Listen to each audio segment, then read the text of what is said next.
Alors bonjour, Pierrick, je suis grutier et j'ai 47 ans. Mon rôle, c'est de déplacer des charges sur un chantier à l'aide de ma grue, en sécurité le plus rapidement possible. J'ai passé un CACES via une agence d'intérim pendant un mois à Carquefou à Nantes.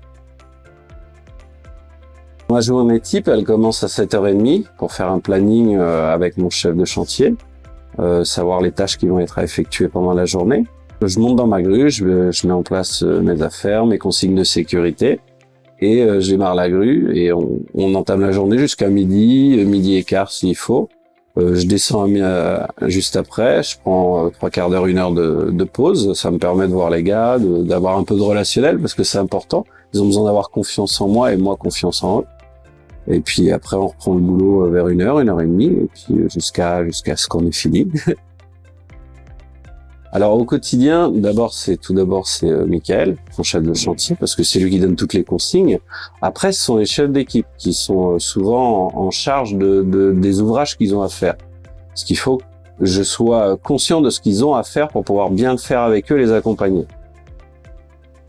Il faut avoir un certain caractère, c'est-à-dire être capable d'être au calme, d'être concentré pendant 8 heures dans une journée, de jamais s'énerver, parce que tout le monde a un caractère différent au sol. On est obligé de prendre ça en compte, c'est-à-dire que chaque personne a une vie personnelle et quand ils arrivent au travail, ils n'ont pas nécessairement une réaction que nous, on aimerait attendre. Donc on est obligé de faire avec, donc on doit être calme, on doit être concentré, on doit être conscient des risques que l'on prend et puis de la sécurité des gens avec qui on travaille, parce que c'est eux qui sont en risque, c'est pas nous. Nous, on est sans danger là-haut. D'être au service des gens, en fait, et de savoir que les gens comptent sur moi et d'apporter le meilleur de moi-même, quoi. Ça me valorise en permanence.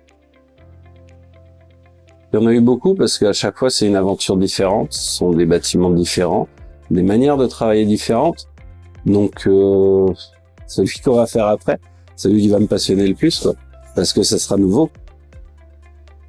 Cimeo est la seule structure où j'ai vu quelqu'un, à travers Monsieur Fraioli par exemple, quelqu'un d'humain, qui était au contact en fait des gens, qui était à l'écoute surtout, avec Monsieur Evenot aussi qui est arrivé après, et qui a montré à peu près les mêmes aspects. C'est-à-dire on est capable de discuter avec eux, de dire ce qu'on a à dire. Ils nous écouteront. Ils seront peut-être pas d'accord, mais ils nous écouteront. Et puis après, tout ce qu'ils ont mis en place, c'est-à-dire la modernité, les grues qu'ils ont achetées, le matériel en général, quoi, l'équipement. On est, on voit que c'est une entreprise qui veut aller de l'avant, quoi. Bonne parce que c'est même agréable, c'est-à-dire que via Steeple qui a été mis en place, on voit que les gens peuvent poster leur travail. On avait fait karting une fois, ces réunions qu'on peut faire, c'est 2 fois dans l'année, mais c'est important, quoi. Les gens se voient, rigolent, parlent de ce qu'ils ont fait, de ce qu'ils ont vécu, et puis oui, non, c'est bien. Le métier de grutier, pour un jeune grutier dans une entreprise comme Cimeo, c'est pour le matériel. Parce qu'il va avoir du matériel qui est performant, qui est suivi. Ça va lui permettre de vraiment apprendre son métier et acquérir des bonnes compétences, quoi. Un dernier mot, faut que ça continue, c'est tout. Faut que ça continue. C'est bien comme ça, faut que ça continue.